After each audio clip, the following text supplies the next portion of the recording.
Մենք դեռևս մի քանի ամիս առաջ այս տարվա սկզբից հայտարարել էինք, որ եկամուտների հայտարարման համակարգի հետ կապված փոփոխություններ են լինելու եւ այն կուտակված խնդիրները, որ կան, այդ թվում պարզեցման ուղղությամբ դրանք մենք աշնանա իրականություն կդարձնենք, ինչ եւ հիմա անում ենք։ Խոսում էին նրա մասին, որ իրենք հաղթանակ տարան եւ սա մեծ հաղթանակ էր իրենց համար։ Եթե քաղաքացին ինքը ցանկանում է ավելի թափանցիկ գտնվել պետության հետ, ինքը կարող է այդ հնարավորությունից օգտվել հայտարարագիրը գոնե լրացնելով։ Մտեք, ստուգեք, եթե չանեք դա, մենք կհամարենք, որ սա տրված է։ Դեպքում հայտարարագիր լրացած քաղաքացին ինքը իրեն չի վնասել։ Հակառակը նախ ինքը իրեն ապահովագրել է որոշ ռիսկերից, Եթե մենք կարող ենք ինչ-որ մի բան պարզեցնենք քաղաքացիների կյանքը, դա պետք է անենք բոլոր ուղղություններով։ Ընդդիմությանը զրկել ենք մի հատ կարևոր հաղթաթղթից։ Մարդիկ պետք է մտնեն, հայտարարագրեն, որպեսզի կարողանան այդ սոցիալական կրեդիտները ստանան։ Բարև ձեզ հարգելի մեզ լսող հայրենակիցներ, ուրախ ենք նորից հանդիպել մեր տաղավարում Բաբկեն Թունյանի եւ իմ հետ Վահե Հովհաննիսյանի, քանի որ Բաբկեն Թունյանը նոր նախագիծ է ներկայացրել, որով նպատակ ունենք փոփոխություններ իրականացնել հայտարարագրման համակարգում, այսօր որոշեցինք դրա մասին խոսել, որովհետեւ նախ դա լայն քննարկվող թեմա է եւ առաջիկայում այդ հարցը ելի կքննարկվի։ Բարև Բաբկեն։ Բարև Վահե ջան, բարև ձեզ սիրելի հայրենակիցներ։ Քանի որ այս նախագծի հեղինակը դու ես, մի քանի հարցեր կան, որը լայն հանրությանը եւ մասնագիտական որոշ շրջանակներին հետաքրքիր են։ Ես այդ հարցերը ուզում եմ քեզ տամ, որ փորձենք այդ հարցերին պատասխանել, որպեսզի պարզ լինի, թե ինչ ենք անում, ինչի համար ենք անում եւ արդյոք այդ փոփոխությունները լավ են թե վատ։ Նախ առաջի բանը, որ աչքովս ընկավ, մի քանի այսպես կոչված փորձագետներ խոսում էին նրա մասին, որ իրենք հաղթանակ տարան եւ սա մեծ հաղթանակ էր իրենց համար եւ պարտություն էր իշխանությունների համար, ոնց ես վերաբերվում այս ձևակերպմանը։ Շնորհակալություն։ Նախ ուզում եմ ասել, որ նախագիծը իմը չէ, այսինքն հեղինակը ես չեմ, նախագիծը մեր ընդհանուր քաղաքական թիմինն է, այսինքն կառավարության եւ ազգային ժողովի պատգամավորների համատեղ նախագիծն է։ Ֆորմալ առումով շրջանառության մեջ է դրվել քաղաքացիական պայմանագիր խմբակցության կողմից, ու քանի որ հիմնական զեկուցողը հարցի ես եմ լինելու, դրա համար ես մի քայլ առաջ ընկավ ու այդ մասին հայտարարեցի, նաեւ նրա համար, որ մարդիկ ժամանակ ունենան նոր փոփոխությունների ծանոթանալ, հարցերը հնչեցնել, բայց սա ֆինանսների նախարարության, պետական եկամուտների կոմիտեի ու պատգամավորների կողմից համատեղ մշակված նախագիծ է։ Հիմա բնականաբար քննադատություններ կան, ձեր ասած կոմենտները ես էլ եմ կարդացել այդ հաղթանակի մասին, որ սա մեր պայքարի արդյունքն է։ Ինչ ասեմ, եթե մարդկանց որոշ հոգեբանորեն դա հանգստացնում է ու որոշակի լավատեսություն ու տրամադրություն է ավելացնում, որ մտածեն, որ իրենք ինչ-որ մի բան կարողանում են փոխել, միայն ուրախ եմ, թող անեն այդ ամեն ինչը։ Բայց ես նաև հասկանում եմ ինչն է այս ընդհանուր բանի պատճառը լարվածության ու քննադատության, ըստ էության մենք հիմա լավ բան ենք անում, մարդկանց կյանքը մի քիչ հեշտացնում ենք, այս process-ը պարզեցնում ենք, ինչի համար ենք քննադատում։ Առավել եւս հիշեցնեմ, որ մենք ունեցել ենք ժամանակին օրենսդրական նախաձեռնություն ընդդիմադիր խմբակցության կողմից, որը առաջարկում էր կասեցնել ընդհանրապես հայտարարագրումը։ Հիմա մենք հայտարարագրումը չենք կասեցնում, այլ պարզեցնում ենք։ Իմ կարծիքով այդ բացասական արձագանքի հիմնական պատճառը այն է, որ մենք ընդդիմությանը զրկել ենք մի հատ կարևոր հաղթաթղթից, որը նրանք կարող էին հետո օգտագործել այսինքն վեր կենային ու ասեին հարգելի քաղաքացիներ, տեսեք ձեր համար ինչ բարդ է, եկող տարի էլ արդեն մոտ 500,000 թոշակառուներ են միանալու, սա դժգոհություններ գեներացնելու լավ հնարավորություններ, որը հիմա այսինքն իրենց ձեռքից գնաց։ Կան, որ ասում են, մենք ժամանակին ասում ենք այսպես արեք, մեզ չլսեցիք, հիմա դուք եկաք այդ նույն բանը արեցիք։ Ուրեմն ցանկացած օրենսդրական կամ ոչ օրենսդրական փոփոխություն կատարելու ժամանակ, ցանկացած նոր նախաձեռնության ժամանակ միշտ հնչում են տարբեր կարծիքներ, ընդ որում կարծիքներ կարող է լինել իրարից ռադիկալ տարբերվող, ու երբեմն այնպիսի տպավորություն է, որ բոլոր այն մարդիկ, որոնք կոմպետենտ են, պրոֆեսիոնալ են, ամեն ինչից հասկանում են, հավաքված են կառավարությունից ու ազգային ժողովից դուրս, իսկ կառավարությունում ու ազգային ժողովում հավաքված են այն մարդիկ, որոնք ոչինչից գլուխ չեն հանում, եւ լսում են, թե խելացի մարդիկ դրսից ինչ են ասում, ի սկզբանե անում են ճիշտ հակառակը։ Բայց ես հավատացնում եմ, որ այդ բոլոր որոշումները, այդ բոլոր փաստարկները քննարկվում են, այդ որոշումների վրա աշխատում են ֆինանսների նախարարության, պետական եկամուտների կոմիտեի, այլ կառույցների մասնագիտական թիմեր, մոդելավորվում է այդ ամեն ինչը։ Բացի դրանից կա ինֆորմացիա, որի հասանելիությունը պետական մարմիններին ավելի, այսպես ասենք, ավելի հասանելի է այդ ամեն ինչը, ու որոշումներ կայացնելու համար իրանք մի քիչ ավելի շատ տվյալներ են ունենում։ Չկա այնպիսի փոփոխություն, որ ի սկզբանե լրիվ դետալներով մշակված լինի, հետագայում ճշգրտելու կարիք լինի եւ չկա այնպիսի փոփոխություն կամ քայլ, որը չունենա տարբեր այլընտրանքային առաջարկներ ի սկզբանե։ Ու համոզված եմ, եթե մենք ի սկզբանե անենք այն տարբերակով, օրինակ ինչի մասին որ խոսում են մեր ընդդիմախոսները, ընդ որում կա բաներ, որ օբյեկտիվ է ու հանուն արդարության իրենք շատ դեպքերում նաև ճիշտ են դուրս եկել, բայց ես նաև համոզված եմ, որ այդ տարբերակում գնայինք, հետո հակառակ բաներ է լինելու, որտեղ մի այլ խումբ էլ այլ բաներ առաջարկում, այլ խնդիրներ էլ էին իհայտ տալու, բայց նորմալ է, որ նման մեծ ռեֆորմի ժամանակ դու ժամանակի ընթացքում փորձում ես շտկել բարելավել, դժվարությունները հաղթահարել, ծագած խնդիրները վերացնել։ Անկանխատեսելի բաները անխուսափելի են ու դրանցից որևէ մեկը չի կարող ի սկզբանե ապահովագրված լինել։ Լավ, ասենք իսկ ի վերջո ինչի համար ենք այս փոփոխությունը անում։ Այսինքն ո՞րն է այս փոփոխությունը անելու նպատակը եւ շարժառիթը։ Նկատի ունես այս բարձրացումը, թե ընդհանրապես հայտարարագրման համակարգը։ Նախ ուրեմն հետ գանք հայտարարագրման համակարգից, ինչի համար ենք մենք հայտարարագրման համակարգը դրել։ Ես հիշեցնեմ, որ մենք հայտարարել ենք 3 հիմնական նպատակ հայտարարագրման համակարգի ներդրմամբ։ Առաջինը ունենալ քաղաքացիների եկամուտների անձնավորված հաշվառման համակարգ, որտեղ այսպայն պետությունը այդ համակարգը չուներ։ Այսինքն, եթե մենք ուզենայինք որևէ քաղաքացու մասին կամ որևէ ընտանիքի մասին պատկերացում կազմել, մենք ունենք sense հատուկեն ցակուցրիվ եղած ինֆորմացիաներ, որը պիտի հավաքեն ու այդ ամեն ինչը մեկտեղեն, որ կարողանային ինչ-որ որոշումներ կայացնել։ Երկրորդ նպատակը դա պետության եւ քաղաքացու միջև նորմալ հարաբերություններ ձևավորելն էր, մշակույթ ձևավորելը, փոխադարձ վստահության, թափանցիկության մթնոլորտում եւ երրորդ նպատակը մարդկային կապիտալի զարգացումն էր, այսինքն սոցիալական կրեդիտների միջոցով առողջապահության եւ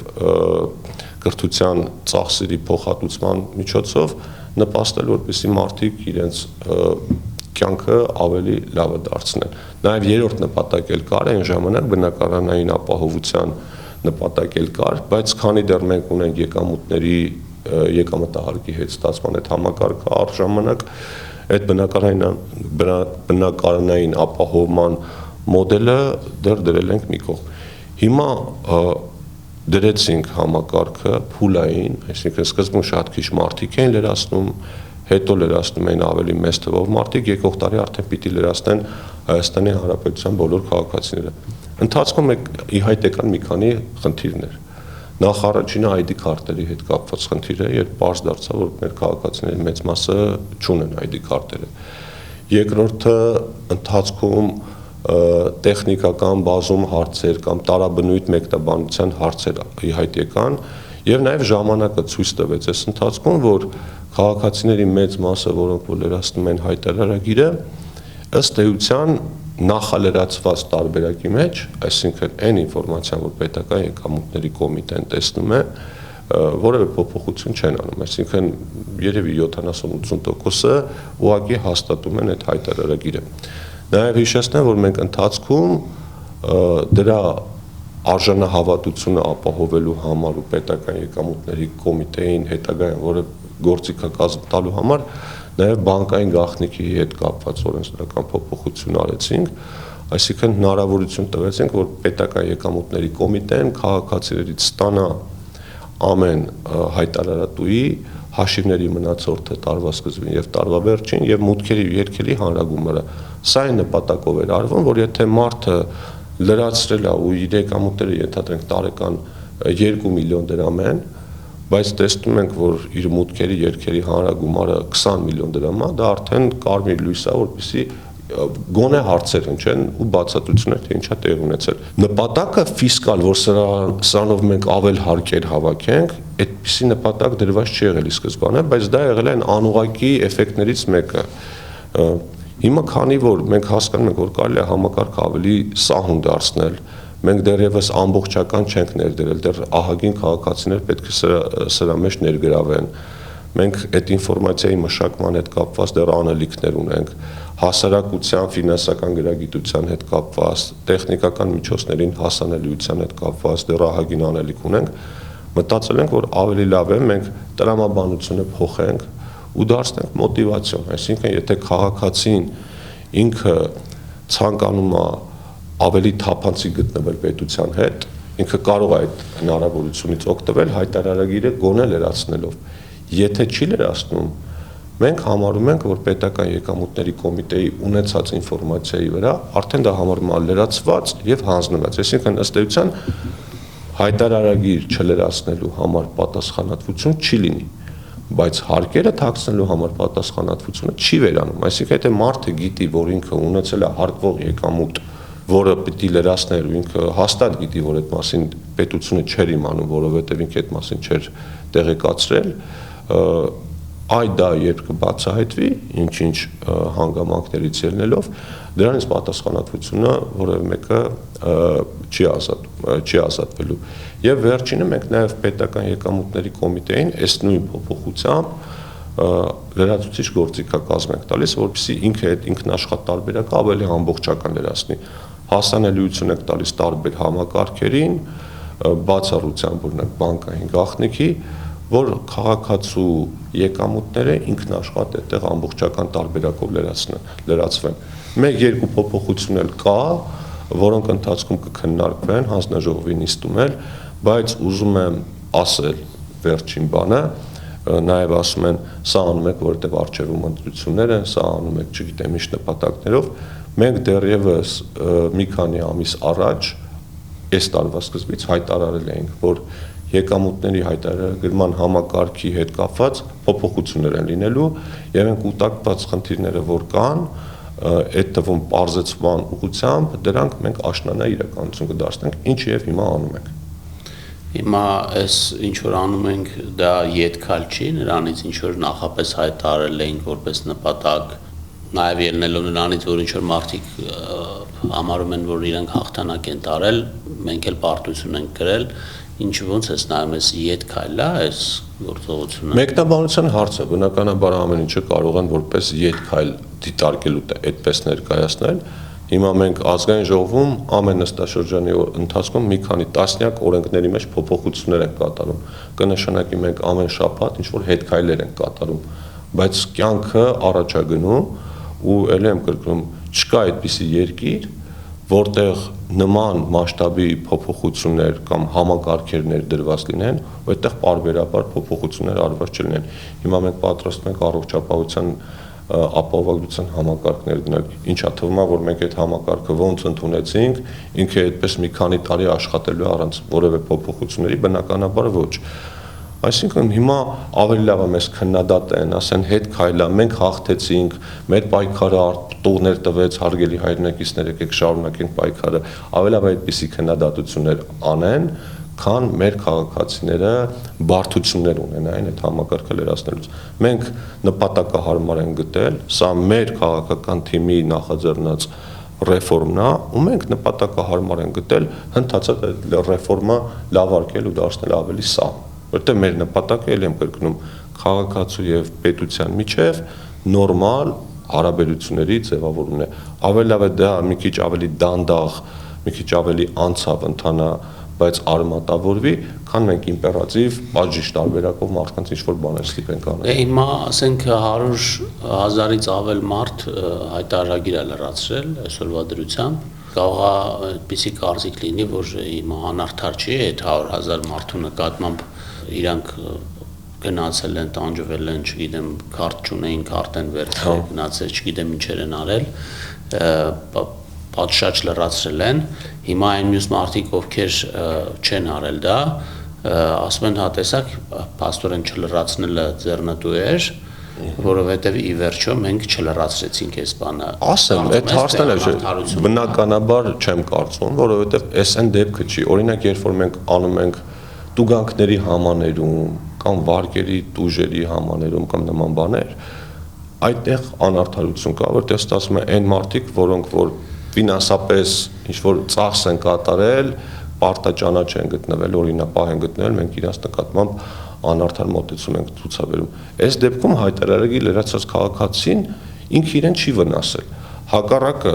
նախ ինքը իրեն ապահովագրել է որոշ ռիսկերից, այսինքն ինքը մի հատ աչքի է անցկացրել իր հայտարարագիրը, նայել այդտեղ սխալներ կան, բաց թողնված բաներ կան, թե չկան, որ վաղը մյուս օր իր այդ հարցեր չառաջանան։ Երկրորդ, հայտարարագիրը լրացնելով ինքը հնարավորություն է ստացել օգտվել այդ սոցիալական կրեդիտներից, որովհետև այդ տարբերակումը մենք պահպանում ենք։ Այսինքն ովքեր չեն լրացրել հայտարարագիրը, առողջության եւ կրթության գծով ծախսերը հետ ստանալ չեն կարող։ Եվ երրորդ, ասում են, որ մարդիկ ծախս են արել, ID են վերցրել։ Ես ուզում եմ ասել, որ ID քարտը միայն հայտարարագրման համար չի, ու քանի որ մենք գնում ենք թվայնացման ու գնում ենք նրան, որ առաջիկայում իսկ չի վերաբերում 5 տարի կամ 10 տարվա, ասենք 1-2 տարվա ընթացքում ծառայությունների թե պետական թե մասնավոր մեծ մասը լինելու է on-line թվային միջավայրում, համակարգչով կամ պլանշետով կամ հեռախոսով, իսկ դրա համար պետք է ունենալ ID քարտ կամ eSIM, որպեսզի մարդը նույնականացվի։ Այսինքն այդ ID քարտը այսօրվա թվային աշխարհում անհրաժեշտ է, որպեսզի մարդը կարողանա իր կյանքը շատ ավելի հարմար կազմակերպել։ Ոչ թե ավելի հարմար, այլ ուղղակի հնարավոր էլ չի լինի առանց դրա։ Դրա համար չեմ կարծում, որ այն մարդիկ, ովքեր որ ID քարտ են ստացել ու հայտարարագիրը լրացրել են, իրենց կյանքում ինչ-որ մեծ բացասական փոփոխություններ են տեղի ունեցել։ Այստեղ մի քիչ ժամանակն է, որ կարող է մի քիչ ժամանակ են ծախսել դրա վրա, կամ կարող է ինչ-որ մեկի օգնության են դիմել, որ դա լրացնեն, բայց դա վաղ թե ուշ պարզվելու է, որ դա իրենց օգտին է, ոչ թե ի վնաս իրենց։ Բայց ես խնդրում եմ դու քո կարծիք ասես, որտեղ մենակ ես խոսեցի։ Ես 2 րոպե եմ ծախսել այդ հայտարարագիրը լրացնելու վրա։ Դե մի խնդիր էլ ստեղ կա, երևի խնդիրը նրանում է, որը վերաբերում է ապագա բարեփոխումներին, որովհետև այդ դեստրուկտիվ ուժերը, որոնք հաղթանակ են տոնում հիմա, իրանք կարող է ապագայում, եթե ինչ-որ մի հատ ուրիշ հարցի հետ առնչվենք, այսինքն ուրիշ բարեփոխում լինի, որտեղ ուրիշ բան պետք է անել, ասեն եկեք հիմա բոյկոտենք այս process-ը, որովհետև հետո էլի կանեն այնպես, ինչպես հայտարարագրման դեպքում է, եւ մենք բանը այդ մեր դեստրուկտիվությունը կամ չգիտեմ ոնց դա կարելի է կոչել ավելի ճշգրիտ, կարող է հետագայում ավելի արդյունավետ աշխատի, ինչ ես կարծում, sense ռիսկ կա, թե չէ։ Չեմ կարծում, որտեղ ընթացքում եղել են էլի փոփոխություններ, որոնք ժամանակին մեծ դժգոհություն են առաջացրել, բայց դրանք այդ առումով հետ քայլ կամ հետաձգում չի եղել։ Ասենք օրինակ գույքահարկի փոփոխությունները։ Ընդ որում այդ գույքահարկի ամենաբարձր շեմը, ամբողջական չափը եկող տարի է լինելու հենց նախընտրական տարում, այսինքն ստացվում մենք ինքներս մեզ մի ինչ-որ առումով վատություն ենք արել,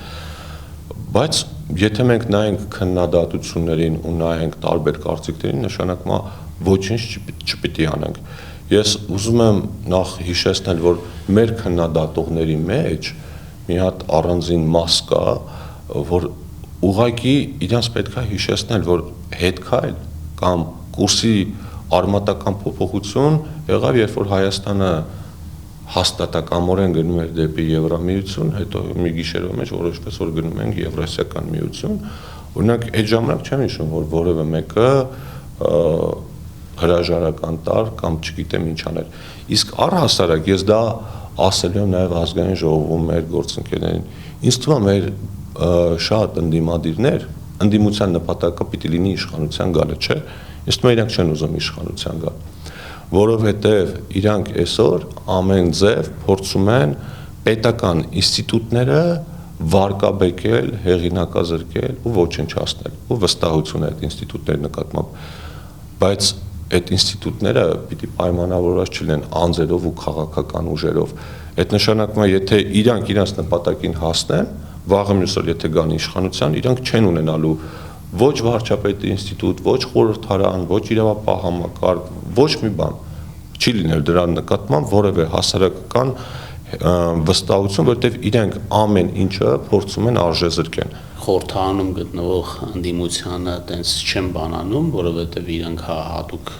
նպատակներ եւ հատուկ օրակարգ ունեն։ Ես դրա համար անվանում եմ այդ մասային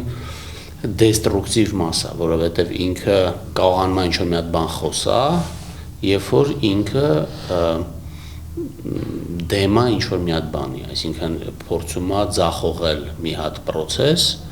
որը մեծ հաշվով դրական է երկրի համար, բայց այդ խոսույթի արանքում ինչ-որ մեկի բանը խոսացածը կարող է ինչ-որ մեկին հետաքրքիր լինի, որովհետև եթե կառավարությունը խոսում է ինչ-որ մի օրակարգով, հասարակ քաղաքացիները նաև ուզում են լսեն դրա այլընտրանքային կարծիքը եւ կարող է փնտրեն այդպիսի մի կարծիք, որպեսզի լսեն։ Հիմա եթե ոչ մի ուրիշ բան էլ չունի ինչ-որ մեկը ասելու, միայն այն, որ ինքը դրան դեմ է, հետաքրքիր է այդ դա կարդալ ինչ-որ առումով եւ ինչ-որ դրա համար եմ ասում, որ այս մարդիկ դեստրուկտիվ են, որովհետեւ որևէ բովանդակություն այս խոսույթի մեջ ես չեմ լսել։ Կան իհարկե մարդիկ, ովքեր նաև ես հիշում եմ նայել եմ ձայնագրությունը ազգային ժողովում քննարկումների, որովհետև լսումներ կար այս բանի հետ կապված, հայտարարագրման համակարգի հետ կապված եւ կային առաջարկներ, որոնք տենց տրամաբանված եւ խելամիտ էին։ Չէ, իհարկե կան առաջարկներ, որոնք օրինակ ինձ համար ընդունելի էին, ես օրինակ կողմ էի, բայց քանի որ որոշումները միայնակ չեն ընդունվում, ուրիշ տարբերակով չկա, այդպիսի որոշում չկա, որ 100%-անոց կոնսենսուս լինի։ Ընդդիմության վրա էլ չեմ կենտրոնանում, որովհետև իրենց գործը դա է, բայց ես հասկացել եմ, որ քաղաքացիների վերաբերմունքը նախ այս փոփոխության նկատմամբ դրական է, այսինքն իրենց պրակտիկ հարցեր են ավելի շատ հետաքրքրում։ Օրինակ ամուսինները իրար մեջ փոխանցում անելուց պիտի հայտարարեն թե չէ, հետո հասկացել եմ, որ ահագին իրազեկվածության պակաս կա, որովհետև շատերը գիտեն, թե թոշակառուների Այդ հարցը կարծեմ լուծեցինք, չէ՞, այդ ամուսինների ընտանիքի շեմա դրված պետական եկամուտների կոմիտեի կողմից, որ մինչև 300,000 դրամ փոխանցումները չեն հայտարարում, անկախ նրանց ամուսինների միջև այդ փոխանցումը թե ընկերների, բայց մտածում ենք մինչև նախագիծը ազգային ժողովի լիագումար նիստ գալը, մենք մի քիչ կփորձենք այդ մասի վրա։ Այս հարցը քննարկեցինք։ Այսինքն եթե ֆիսկալ տեսանկյունից դա եկամուտ չի համարվում, հետաքրքիր չի ու իզուր մարդուն լրացիչ աշխատանք պարտադրում, կարելի է այդ ամենից հրաժարվել։ Մենք երևի մի քիչ ավելի շատ պիտի մեր քաղաքացիների հետ խոսենք, մեզ թվում է շատ ենք խոսել, բայց դա կիսատա մանավանդ կողքից այդքան դեզինֆորմացիա է տարածվում ու ասել նորմալ պարզ լեզվով ներկայացնել ինչ ենք անում, ինչի համար ենք անում։ Իսկ պոպուլիստական ինչ-որ հայտարարություններն ու խոստումները դրանք միշտ եղել են, միշտ էլ կլինեն։ Հիմա կարող է մեկը վեր կենա, այսօր ասի ես որ գամ իշխանության, վաղը թոշակները 100%-ով կբարձրացնեմ։ Այս երբ որ հիմա քաղաքացիների հետ խոսում ես, ասում ես այդ թոշակը որ բարձրանում է, այդ գումարը օթից չի ընկնում, այդ գումարը գալիս է կամ հարկերից կամ պետական պարտքից։ Հիմա եթե մենք ուզում ենք թոշակը բարձրացնենք, պիտի հարկերն էլ ենթադրենք 20%-ով ավելացնենք, համաձայն կլինեք դրա հետ։ Մարդկանց մենք մեկ-մեկ թերագնահատում ենք, մեզ մտածում ենք սրանք նեղ մասնագիտական հարցեր են, մեր հասարակությունը այս թեմաների մեջ չի մտնում ու չի կարող մտնել, բայց այդպես չի։ Երևի մի քիչ պետք է ավելի ինտենսիվ շփվել ու էդ էլ եմ զգացել, որ մեկ-մեկ այդ Facebook-յան իրականությունը, ոչ թե մեկ-մեկ էլ հիմնականում տարբերվում է նրանից, ինչը որ կա իրական կյանքում։ Մարդիկ շատ լավ ամեն ինչը հասկանում են, դեմ եղողների իրական դեմ լինելներ են հասկանում, իսկ որ ասում են մեր հաղթանակն է եւ այլն, ուրեմն այդ էլ միգուցե շատ քաղաքական բառ եմ ասում, բայց այդ մարդկանց մեծ մասի դեպքում ոչ մարդկանց կյանքն է հետաքրքիր, ոչ կյանքի որակը, ոչ դժվարությունները, հակառակը, իրանք մտածում են ինչքան վատ, այնքան լավ, որովհետև ինչքան վատ լինի, իրանք այնքան շատ խոսալու ու դժգոհություն գեներացնելու բան կունենան։ Ու փորձը ցույց է տվել, որ Հայաստանի Հանրապետության վերջին տարիների պատմության ընթացքում ինչքան մենք ունեցել ենք ֆորս մաժորային իրավիճակներ, լինի սահմանին լարվածություն, կովիդ, չգիտեմ, ավտովթար, դժբախտ պատահար, ոմանց մոտ այնպիսի ոգևորություն ես նկատում, որ զարմանում ես, որտեվ իրանք դա օգտագործում են ցեխ շպրտելու համար։ Էսա դաժան իրականությունը էսա։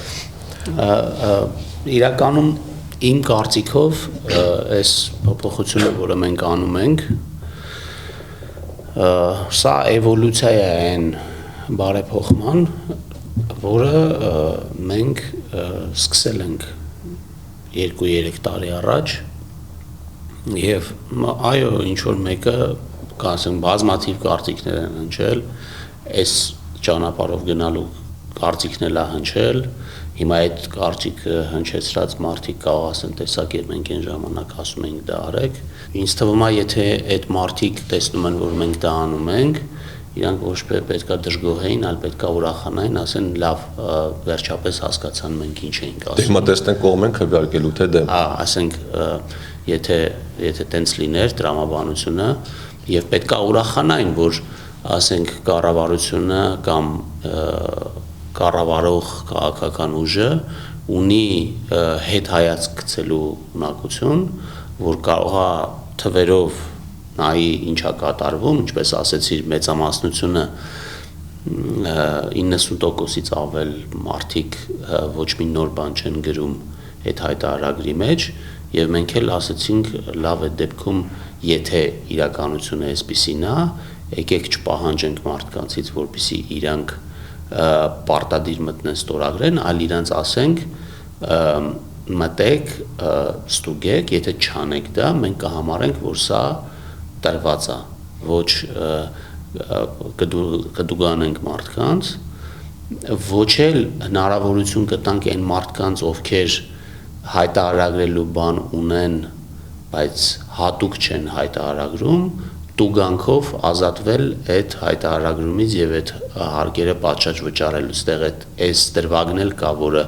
ես կարծում եմ պարտադիր պետքա դրա մասին խոսենք, որովհետեւ այդ տուգանքի չափը կարող է շատ ավելի փոքր լինի, քան այն հարկը, որը ես պետքա հայտարարագրեի եւ վճարեի, եւ ես կարողա որոշեմ չհայտարարագրեմ, ուղղակի տուգանքը վճարեմ եւ դա կլինի, ասենք 100 անգամ կամ 1000 անգամ ավելի քիչ, քան այն ինչ որ ես որպես եկամուտ ստացել եմ։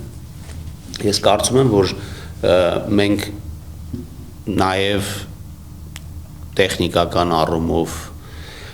տեսնում ենք հնարավորություններ, որ այդ եկամուտների մեծ մասը մենք ինքնուրույն կարող ենք տեսնել եւ ցույց տալ։ Եվ իհարկե մոտիվացիա էլ կա, ինչպես ասեցիր, որ եթե մարդիկ ուզում են ստանան սոցիալական կրեդիտներ, որի ուղղությամբ մենք դեռ ապագայում էլի կաշխատենք եւ կարծում եմ մենք բավականին կընդլայնենք այդ շրջանակը սոցիալական կրեդիտների, մարդիկ պետք է մտնեն, հայտարարագրեն, որպեսզի կարողանան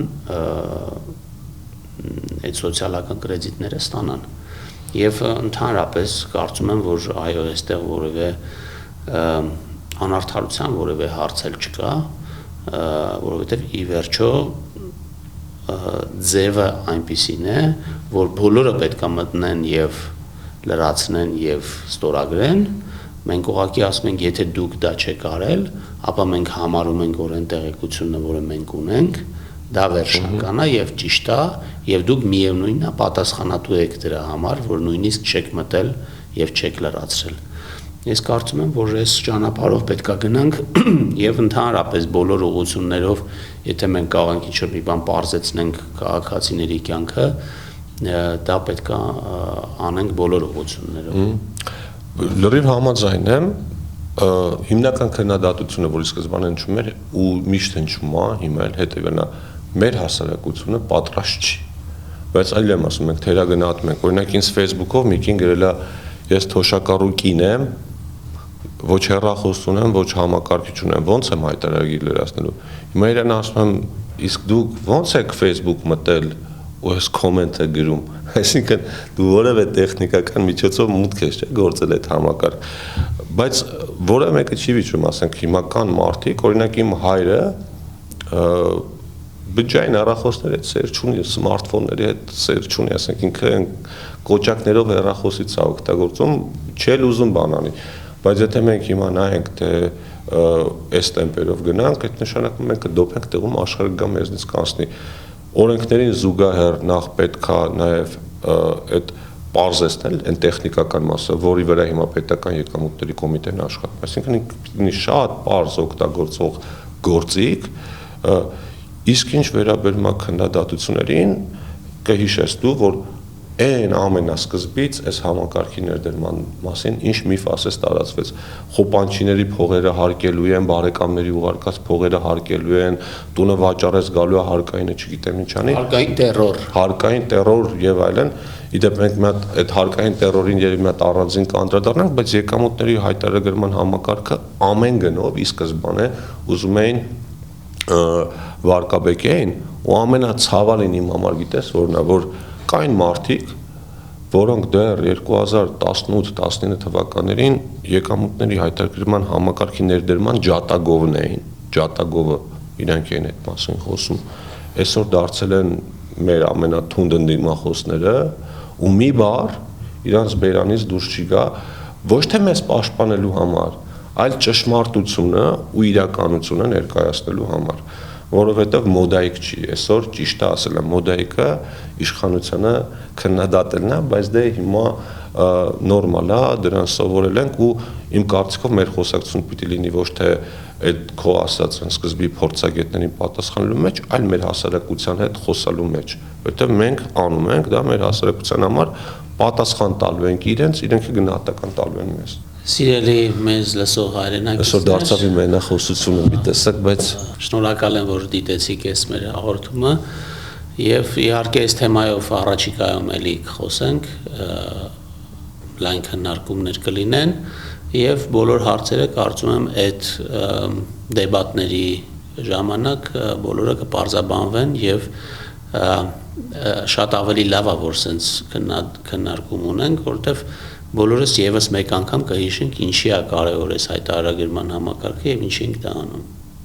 Շնորհակալություն։ Շնորհակալություն։